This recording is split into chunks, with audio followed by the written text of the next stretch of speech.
Yesus Kristus adalah Tuhan yang tidak dapat dibantah. Di dalam kitab Injil Yohanes pasal 3 ayat 36 berkata, "Barang siapa percaya kepada anak, ia beroleh hidup yang kekal. Tetapi barang siapa tidak taat kepada anak, ia tidak akan melihat hidup, melainkan murka Allah tetap ada di atasnya." Ayat ini adalah pernyataan yang sangat tegas mengenai siapa Yesus Kristus itu. Yohanes tidak sekedar memperkenalkan Yesus sebagai guru atau nabi, tetapi sebagai anak Allah yang berkuasa penuh atas hidup dan kematian. Ada dua kebenaran besar yang kita lihat di sini. Pertama adalah Yesus adalah sumber hidup kekal. Di dalam kitab Injil Yohanes menulis bahwa hidup kekal hanya dimiliki oleh mereka yang percaya kepada anak, yaitu Yesus Kristus. Pernyataan ini tidak mungkin diucapkan tentang manusia biasa.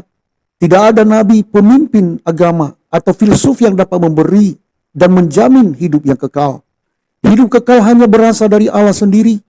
Jika Yesus berhak menjanjikan hidup kekal, itu berarti Ia adalah Tuhan yang memberi kehidupan. Hal yang kedua, Yesus berkuasa atas penghakiman. Ayat ini juga menyatakan bahwa siapa yang menolak atau tidak taat kepada anak tidak akan melihat hidup, melainkan tetap berada di bawah murka Allah. Dengan kata lain, keselamatan manusia ditentukan oleh respon mereka terhadap Yesus. Hal ini membuktikan bahwa Yesus bukan hanya perantara, tetapi Dia adalah pusat keselamatan. Hanya Allah sendiri yang memiliki hak untuk menghakimi dan menentukan nasib kekal manusia. Maka jika Yesus memegang otoritas itu, berarti Ia adalah Allah yang berinkarnasi. Menjadi perenungan kita adalah, apakah kita sungguh-sungguh percaya bahwa Yesus bukan hanya juru selamat, tetapi juga Tuhan yang berdaulat penuh atas hidup kita? Yang kedua adalah, apakah kita sedang hidup dalam ketaatan kepadanya, atau masih menunda untuk menyerahkan seluruh hidup kita kepadanya?